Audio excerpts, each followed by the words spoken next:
എപ്പിസോഡിന്റെ opening സീനില് ഇപ്പൊ leaf village കാണിക്കും. അവിടെയാണെങ്കിൽ ഒരു വലിയ സെല്ലിനെ ലക്ഷ്യമാക്കി ഒരു പൂച്ച അതങ്ങനെ നടന്നു വരാണ്. അത് നടന്നു വന്ന് അവിടെ ഉണ്ടായിരുന്ന ഒരു കീ അതെടുത്ത് ഇപ്പൊ ഒരു സെല്ല് അത് ഓപ്പൺ ചെയ്യും. അവിടുന്ന് അങ്ങനെ ബ്ലാക്ക് ഔട്ട് ചെയ്ത നെക്സ്റ്റ് ഡേ നമ്മുടെ ആൾക്കാര് അവരെല്ലാവരും പുതിയ മിഷൻ അത് കിട്ടാനായിട്ട് മിഷൻ ഓഫീസിലേക്ക് വന്നിരിക്കുകയാണ്. സാറയുടെയും മീറ്റ്സുകയും അവർ രണ്ടുപേരും ബൊറൂട്ടോയെ നോക്കി ചിരിക്കും. കാരണം കഴിഞ്ഞ മിഷന്റെ മാപ്പ് അത് ബൊറൂട്ടോ എവിടെയോ വെച്ച് മറന്നുപോയി. ബൊറൂട്ടോ പറയും, ഒറ്റ തവണയല്ലേ എനിക്ക് ഈ മിസ്റ്റേക്ക് പറ്റിയുള്ളൂ, അതിന് ഇത്രയും ചിരിക്കേണ്ട ആവശ്യമില്ല. അപ്പോഴായിരിക്കും നമ്മുടെ ക്ലാസ് റെപ്പ് അവൻ അവിടേക്ക് വരും. അവരുടെ ചിരിയൊക്കെ കാണുമ്പോൾ തന്നെ അവർക്ക് മനസ്സിലാവും ബൊറൂട്ടോ എന്തോ ഒരു മണ്ടത്തരം ഒപ്പിച്ചു വെച്ചിട്ടുണ്ടെന്ന്. ബൊറൂട്ടോ പറയും, ഹായ് ക്ലാസ് റെപ്പ്, നിനക്ക് സുഖം തന്നെയല്ലേ? അതിനവള് പറയും, ഞാനിപ്പോ നിന്റെ വെറും ഫ്രണ്ടാണ്, ക്ലാസ് റെപ്പ് ഒന്നും അല്ല. അത് കഴിഞ്ഞ് ഇപ്പൊ വസാമി, നാമിഡ, സുമൈര് അവർക്ക് 3 പേർക്കും ഇപ്പൊ മിഷൻ കൊടുക്കുകയാണ്. മിഷൻ മറ്റൊന്നുമല്ല, ഒരു സൂവിലുണ്ടായിരുന്ന കുറച്ച് ആനിമൽസ് അവറ്റകളെ കാണാനില്ല, അവരെ കണ്ടുപിടിക്കുക എന്നതായിരിക്കും അവർക്കിപ്പൊ കിട്ടിയ പുതിയ മിഷൻ. ടീമിന്റെ ക്യാപ്റ്റൻ അത് മറ്റാരുമല്ല ഹനാബിയാണ്. ഉടനെ ഹനാബി പറയും, വാവ്, ഇതൊരു അടിപൊളി മിഷനാണ്, തീർച്ചയായിട്ടും നമ്മളിത് സക്സസ്ഫുൾ ആയിട്ട് കംപ്ലീറ്റ് ചെയ്യും. ഇത് കേൾക്കുമ്പോൾ ആ മിഷൻ കൊടുക്കുന്ന ലേഡി അവൾക്കും ഒരുപാട് സന്തോഷാവും. കാരണം ബൊറൂട്ടോയും ടീമും അവർക്ക് എപ്പോഴൊക്കെ അവൾ മിഷൻസ് കൊടുക്കുന്നുണ്ടോ അപ്പോ ഒക്കെ അവർ കംപ്ലൈൻസ് മാത്രമാണ് ഇത്രയും കാലവും പറഞ്ഞിരിക്കുന്നത്. അനാബി ആണെങ്കിൽ ആ സ്ക്രോൾ എടുത്ത് വായിക്കും. അപ്പൊ അവൾക്ക് പിടികിട്ടും, ഒരു പാർക്കിലുണ്ടായിരുന്ന കുറച്ച് ആനിമൽസ് അവറ്റകളെ മുഴുവൻ ആരോ തുറന്നു വിട്ടിരിക്കുകയാണ്. അവറ്റകളെല്ലാം തന്നെ ജനിച്ചതും വളർന്നതും ആ പാർക്കിൽ തന്നെയാണ്. സോ പുറത്തേക്ക് പോയ അവരുടെ ലൈഫിന് തന്നെയാണ് അത് ഏറ്റവും വലിയ അപകടം. ഹനാബി പറയും, നമ്മൾ വേണം ഇനി അവറ്റകളെ മുഴുവൻ കണ്ടെത്തി തിരികെ അവിടേക്ക് എത്തിക്കാൻ. സോ നിങ്ങൾ ഇപ്പൊ തന്നെ അതിനുള്ള അന്വേഷണം അത് സ്റ്റാർട്ട് ചെയ്യണമെന്ന് പറഞ്ഞ് അവൾ പുറത്തേക്ക് വരും. ഹനാബി ആണെങ്കിൽ ഇപ്പൊ സായിയുടെ അടുത്തേക്ക് വരും. സായി ചോദിക്കും, എന്തു പറ്റി, പുതിയ മിഷന് എന്തെങ്കിലും കുഴപ്പമുണ്ടോ? അതിനവള് പറയും, കുഴപ്പമൊന്നുമില്ല, എല്ലാവരും ഹാപ്പിയാണ്. ക്ലാസ് റെപ്പ് അവളിപ്പോ ഈ ടീമുമായിട്ട് ഓക്കെ ആണോ?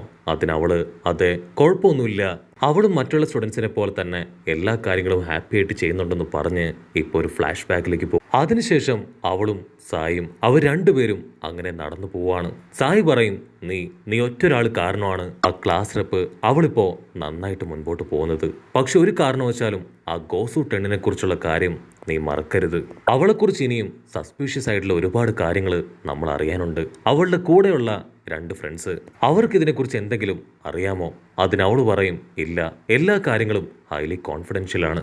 സായ് പറയും, പേടിക്കേണ്ട ആവശ്യമില്ല, ഈ കാര്യങ്ങളൊക്കെ തന്നെ അവള് അവളുടെ ഫ്രണ്ട്സിനോട് പറയും. അവരിതൊക്കെ വളരെ ജോളിയായിട്ട് എടുത്ത് നല്ലൊരു ടീമായിട്ട് മാറും. പക്ഷേ നിന്റെ ഒരു ശ്രദ്ധ അതെപ്പോഴും അവർക്ക് മേലെ ഉണ്ടാവണം. ഉറപ്പായിട്ടും നിന്നെ കൊണ്ട് അവരെ 3 പേരെയും നല്ല രീതിയിൽ ഗൈഡ് ചെയ്യാൻ പറ്റുമെന്ന് പറഞ്ഞ് ഇപ്പൊ സായി അവിടുന്ന് കടന്നു പോകും. കട്ട് ചെയ്ത ഇവിടെ ആ ക്ലാസ് റെപ്പ് അവൾക്കാണെങ്കിൽ എന്താ ചെയ്യണ്ടേ എന്താ പറയണ്ടേന്നൊന്നും അറിയില്ല. അവൾക്ക് അവളുടെ കാര്യങ്ങള് അവളുടെ ഫ്രണ്ട്സിനടുത്ത് തുറന്നു പറയാൻ പറ്റുന്നില്ല. ഞാനെങ്ങനെ ഈ കാര്യങ്ങളൊക്കെ അവരോട് തുറന്നു പറയും? അങ്ങനെ പറഞ്ഞ അവരെന്നെ മാറ്റി നിർത്തോ? ഒരുപക്ഷെ അവർക്ക് എന്നോട് ദേഷ്യം തോന്നോ എന്നൊക്കെ ചിന്തിച്ച് അവളങ്ങനെ കൺഫ്യൂസ്ഡ് ആയിട്ട് നിൽക്കും. ഓക്കെ, കുഴപ്പമില്ല, ആദ്യം നമുക്ക് ഈ ഒരു മിഷൻ അത് സക്സസ് ആയിട്ട് കംപ്ലീറ്റ് ചെയ്യണമെന്ന് പറഞ്ഞ് അവളും അവളുടെ ഫ്രണ്ട്സിനെ തേടി ഇപ്പൊ കാട്ടിലേക്ക് വരും. ക്ലാസ് റെപ്പ് പറയും, ഉറപ്പായിട്ടും നമുക്ക് അവറ്റകളെ കണ്ടുപിടിക്കാൻ കഴിയും, നിങ്ങൾ ടെൻഷൻ അടിക്കേണ്ട ആവശ്യമില്ല, ഈ കാട്ടിൽ തന്നെ എവിടെയെങ്കിലും അവറ്റകൾ ഉണ്ടാവും. വസാബിക്കാണെങ്കിൽ ടെൻഷനാവും, ആരാണാവോ അവറ്റകളൊക്കെ തുറന്നു വിട്ടത്? എനിക്കാണെങ്കിൽ ഇങ്ങനെയുള്ള മിഷൻസ് ഒന്നും ഒട്ടും ഇഷ്ടമല്ല. അതിന് ക്ലാസ് റെപ്പ് പറയും, കുഴപ്പമില്ല, നമ്മൾ 3 പേരും ഇപ്പൊ ഒന്നിച്ച് നിൽക്കുകയാണെങ്കിൽ വളരെ എളുപ്പത്തിൽ അവറ്റകളെ കണ്ടെത്താം. ഉടനെ ക്ലാസ് റെപ്പ് സുമൈരെ അവളിപ്പോ അവളുടെ ബാഗ് തുറന്ന് കുറച്ച് ഡ്രസ്സ് പുറത്തേക്ക് എടുക്കും. ആ ഡ്രസ്സൊക്കെ കണ്ട് ബാക്കി 2 പേരും ഇപ്പൊ ആകാംക്ഷയോട് കൂടെ അവളുടെ അടുത്തേക്ക് വരും. സുമൈര് പറയും, ഇത് ആനിമൽസിനെ പോലെയുള്ള ഒരു ഡ്രസ്സാണ്, ഇത് ഇടുകയാണെങ്കിൽ ഒരു കാരണവശാലും അവറ്റകൾക്ക് നമ്മളെ മനസ്സിലാവില്ല, വളരെ എളുപ്പത്തിൽ അവറ്റകളെ കണ്ടുപിടിക്കാനും പിടിക്കാനും ഒക്കെ തന്നെ സാധിക്കും. സുമൈറിനാണെങ്കിൽ കുറച്ച് ടെൻഷനാവും. ഇനി ഒരു പക്ഷേ അവർക്ക് ആ ഡ്രസ്സ് അത് ഇഷ്ടപ്പെടാതിരിക്കുമോ ചിന്തിച്ച് അവളങ്ങനെ കൺഫ്യൂസ്ഡ് ആയിട്ട് നിൽക്കുമ്പോൾ അവർ 2 പേരും ആ ഡ്രസ്സ് എടുത്തിടും. വാവ്, ഞങ്ങൾക്ക് 2 പേർക്കും ഈ ഡ്രസ്സ് അത് ഒത്തിരി ഇഷ്ടമായി, നമുക്കിപ്പോ തന്നെ കുട്ടികളെ അന്വേഷിച്ച് കാട്ടിലേക്ക് പോവാന്ന് അവര് പറയും. അത് കേൾക്കുമ്പോ നമ്മുടെ പെണ്ണിന് ഭയങ്കര സന്തോഷാവാണ്. അവര് 3 പേരും ഇപ്പൊ ഉഷാറായിട്ട് ആ കാട് മുഴുവൻ ഓടിയും ചാടിയും ഓരോരോ ആനിമൽസിനെ ആയിട്ട് പിടിക്കുകയാണ്. 90% ആനിമൽസിനെയും അവർ പിടിച്ച് കൂട്ടിലടയ്ക്കും. ഇനി 3-4 കൂടെ മാത്രമേ അവർക്ക് കിട്ടാനായിട്ട് ബാക്കിയുള്ളൂ. നാമയുടെ ആണെങ്കിൽ ഇപ്പൊ അതിൽ അവശേഷിക്കുന്ന 2 മുയലുകളെ കാണും. ഉടനെ വസാബി പറയും, അതിൽ ആൺമുയലിനെ ഞാൻ പിടിക്കാം, പെൺമുയലിനെ നീ പിടിക്കണം. അത് പറഞ്ഞ് അടുത്ത സെക്കൻഡ് വസാബി അവൻ ആൺമുയലിനെ പിടിക്കും. ഉടനെ പെൺമുയലാണെങ്കിൽ ഇപ്പൊ വസാബിയുടെ കാല് കാട്ടിച്ചു പറിക്കുകയാണ്. വേദന കൊണ്ട് അവൻ ആൺമുയലിനെ വലിച്ചെറിയും. അതിന് കറക്റ്റായിട്ട് ക്ലാസ് റെപ്പ് ക്യാച്ച് ചെയ്യും. മുയലിനെ നവാമയും ക്യാച്ച് ചെയ്യും. അവിടുന്ന് അങ്ങനെ ബ്ലാക്ക് ഔട്ട് ചെയ്ത ഇപ്പൊ ഒരു 3 പേരും ഒരുപാട് ക്ഷീണിച്ചതുകൊണ്ട് തന്നെ ഫുഡ് കഴിക്കുകയാണ്. പക്ഷെ വസാബിക്ക് മാത്രം ആ മൊയലിന്റെ കടി കിട്ടിയതുകൊണ്ട് തന്നെ നല്ല മൂഡ് ഓഫ് ആണ്. അവൻ മാറി ഒരു ഭാഗത്ത് പോയിരിക്കും. ഉടനെ ക്ലാസ് റെപ്പ് പറയും, നമ്മളിനി എത്രയും പെട്ടെന്ന് അവസാനമായി ബാക്കിയുള്ള ആ കൊരങ്ങൻ അതിനെ കൂടെ പിടിക്കണം. അതിനെ പിടിക്കാൻ കുറച്ച് റിസ്ക് ആണ്, പക്ഷെ എങ്ങനെയെങ്കിലും അതിനെ കൂടെ പിടിച്ചേ പറ്റൂ. അല്പസമയം കഴിയുമ്പോ ഇപ്പൊ വസാബി അവൻ ഫുൾ കലിപ്പില് നാമയുടെ അടുത്തേക്ക് വരും. സത്യം പറ, എന്റെ ഓംലെറ്റ് അതെടുത്തത് നീയല്ലേ? അതിനവള് പറയും, അയ്യോ അല്ല അല്ല, ഞാൻ കഴിച്ചത് എന്റെ ഓംലെറ്റ് ആണ്, നിന്റെ ഓംലെറ്റ് ഞാൻ കണ്ടിട്ട് പോലുമില്ല. പക്ഷെ അവനാണെങ്കിൽ വിട്ടുകൊടുക്കാൻ തയ്യാറാവില്ല. അങ്ങനെ അവർ 2 പേരും 150 പറഞ്ഞ് 100 പറഞ്ഞ് പൊരിഞ്ഞ അട്ടിയിടി ബഹളം. അതേസമയം ഇവിടെ ക്ലാസ് ഹെഡ് പെണ്ണ് അവൾ ദൂരത്തായിട്ട് അവർക്ക് അവസാനം പിടിക്കാനുള്ള ആ ഒരു കൊരങ്ങനെ കാണും. അവള് പറയും, ഓംലെറ്റ് എടുത്ത് മറ്റാരുമല്ല, കൊരങ്ങനാണ്. നിങ്ങൾ ഇങ്ങനെ ഒച്ച വെക്കുകയാണെങ്കിൽ അതിന് പിടിക്കാൻ കഴിയില്ല. സോ എത്രയും പെട്ടെന്ന് നമുക്കതിനെ പിടിക്കണം. ഉടനടി വസാബി അവനാണെങ്കിൽ ഇപ്പൊ അവന്റെ ചിപ്സും ഒക്കെ ഉപയോഗിച്ച് ഒരു പൂച്ചയെ പോലെ ആയിത്തീരും.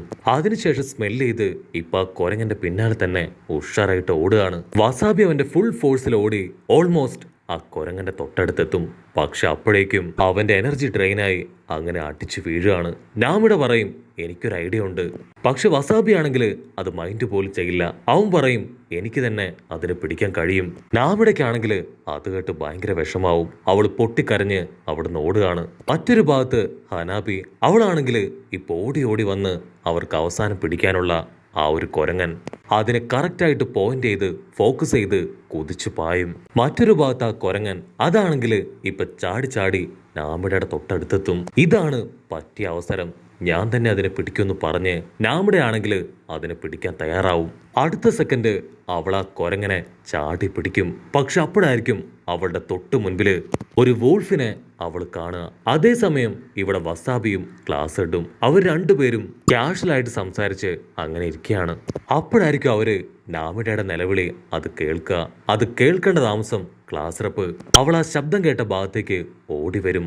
അപ്പൊ അവള് കാണും ഒരു വലിയ വോൾഫ് അത് നാമിഡയെ ഓടിക്കുകയാണ്. ക്ലാസ് റെപ്പ് ആണെങ്കിൽ ഇപ്പൊ ആ ഒരു വോൾഫിന്റെ മുൻപിൽ കയറി അങ്ങനെ നിൽക്കും. അവൾക്ക് വേറെ വഴിയില്ലാതെ ഇപ്പൊ ആ ന്യൂ ആനിമലിനെ അതിനെ ക്രിയേറ്റ് ചെയ്യാണ്. അത് പുറത്തേക്ക് വരേണ്ട താമസം ആ വുൾഫിന്റെ ബോഡിയിലെ ചക്ര പവർ അബ്സോർബ് ചെയ്യും. ഇവിടെ നാമിടെ ആണെങ്കിൽ ഈ കാഴ്ചയൊക്കെ കണ്ട് അങ്ങനെ ഫ്രീസ് ആയിട്ട് നിൽക്കും. കറക്റ്റ് ടൈമില് അവരുടെ ഹെഡ് വസാബി എല്ലാവരും അവിടേക്ക് വന്ന് ഇപ്പൊ ആ ഒരു വുൾഫിനെ അറഞ്ചം പുറഞ്ച് അറ്റാക്ക് ചെയ്തുകൊണ്ടേയിരിക്കും. ഉടനെ അവരെല്ലാവരും ചേർന്ന് അതിനെ ദശ തിരിപ്പിച്ച് അതിന്റെ ബോഡിയിൽ പേപ്പർ ബോംബൊക്കെ കണക്ട് ചെയ്യാൻ തുടങ്ങും. അടുത്ത നിമിഷം നാമിഡ അവളുടെ എക്കോ പവർ വെച്ച് അങ്ങനെ അലറുകയാണ്. ആ ഒരു അലർച്ചയിൽ ആ അനിമലിന്റെ ബോഡിയിലുണ്ടായിരുന്ന പേപ്പർ ബോംബുകൾ അതൊന്നൊന്നായി പൊട്ടിത്തെറിച്ച് അതവിടെ ചത്ത് വീഴും. അവിടുന്ന് അങ്ങനെ ബ്ലാക്ക് ഔട്ട് ചെയ്ത നവാബിയും നാമിഡയും അവർ 2 പേരും വഴക്കൊക്കെ മറന്ന് ഒന്നു ചേരും. ക്ലാസ് റെപ്പ് ആണെങ്കിൽ ഇപ്പൊ ന്യൂ ആനിമലിന്റെ കാര്യവും അവളുടെ എല്ലാ സീക്രട്ടുകളും അവരോട് പറയും. അത് കേട്ട് നാമിഡയും വസാബിയും അവർ 2 പേരും ചിരിക്കും. അവര് പറയും, ഈ കാര്യങ്ങളൊക്കെ ഞങ്ങൾക്കറിയാം. ന്യൂ ആനിമലിനെ ഉപയോഗിച്ച് നീയാണ് നമ്മുടെ ഗ്രാമത്തെ അറ്റാക്ക് ചെയ്തതെന്നും അതിനുശേഷം നിന്റെ ബോഡിയിലുണ്ടായിരുന്ന ആ ചിപ്സു അത് റിലീസ് ചെയ്ത് നീ നോർമലായ കാര്യവും ഒക്കെ ഞങ്ങൾക്കറിയാം. അത് കേട്ട് അവൾക്ക് ഒരുപാട് വിഷമായി. അവൾ അങ്ങനെ തല താഴ്ത്തി നിൽക്കും. ഉടനെ അവർ 2 പേരും അവളെ ചേർത്ത് പിടിക്കും. അതേസമയം അവരുടെ മാസ്റ്റർ അവിടേക്ക് വന്ന് അവരെ കൺഗ്രാജുലേറ്റ് ചെയ്ത് ഇപ്പൊ അവിടുന്ന് കൂട്ടിക്കൊണ്ട് പോവാണ്. മാസ്റ്റർ പറയും, ആ ഒരു വലിയ ആനിമൽ അതിനെ തടയാനാണ് ഞാൻ അവിടേക്ക് വന്നത്. പക്ഷെ അപ്പോഴേക്കും എന്റെ സ്മാർട്ട് ആയിട്ടുള്ള നിങ്ങൾ 3 സ്റ്റുഡൻസും ചേർന്ന് അതിന്റെ കഥ കഴിച്ചു. എനിക്കിപ്പോ നിങ്ങളെ ഓർത്ത് അഭിമാനമാണ്. അവിടുന്ന് അങ്ങനെ കട്ട് ചെയ്ത അവരിപ്പോ ഗ്രാമത്തിലേക്ക് തിരികെ വരും. റെസ്റ്റോറൻറ്റിലിരുന്ന് ഫുഡൊക്കെ കഴിച്ച് അവരിപ്പോൾ ചുനിയൻ എക്സാമിനെ കുറിച്ച് സംസാരിക്കുകയാണ്. തീർച്ചയായിട്ടും നമ്മൾ 3 പേരും നല്ല രീതിയിൽ പെർഫോം ചെയ്യണം. ഫസ്റ്റ് അറ്റംപ്റ്റ് തന്നെ നമ്മുടെ ടീം ഈ ചുനിയൻ എക്സാമിൽ പാസ്സാവണം. അങ്ങനെ അവർ ഡിസ്കസ് ചെയ്യുമ്പോഴായിരിക്കും ബൊറൂട്ടോയും മീറ്റ്സുകയും അവർ രണ്ടുപേരും അവിടേക്ക് വരിക. ബൊറൂട്ടോ ചോദിക്കും, നിങ്ങൾ വലിയൊരു വോൾഫിനെ കീഴ്പ്പെടുത്തിയോ? ഇത്രയും പവറൊക്കെ നിങ്ങൾക്കുണ്ടോ? അതിന് വസാബി പറയും, ഉണ്ട്, ഞങ്ങളതിനെ വളരെ സിമ്പിളായിട്ട് കീഴ്പ്പെടുത്തി. അത് കേട്ട് ബൊറൂട്ടോയും മീറ്റ്സുകയും വണ്ടറടിക്കും. ആ ഗ്യാപ്പിൽ ആ കൊരങ്ങൻ അവരുടെ സ്നാക്സ് മുഴുവൻ എടുത്ത് തിന്നുന്നതോട് കൂടെ ഈ ഒരു എപ്പിസോഡും അവസാനിക്കുന്നു. എപ്പിസോഡ് ഇഷ്ടപ്പെടുകയാണെങ്കിൽ തീർച്ചയായിട്ടും ലൈക്ക് ചെയ്യാനും കമന്റ് ചെയ്യാനും ഷെയർ ചെയ്യാനും മറക്കല്ലേ.